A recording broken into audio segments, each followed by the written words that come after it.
ಮೆರೆವೆ.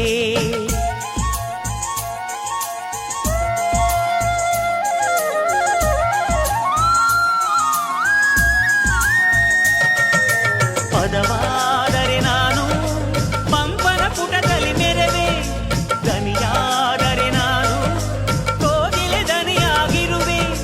ನುಡಿಯಾದರೆ ನಾನು ಸಿರಿಗನ್ನಡ ನುಡಿಯಾಗಿರುವೆ, ನುಡಿಯಾದರೆ ನಾನು ಸಿರಿಗನ್ನಡ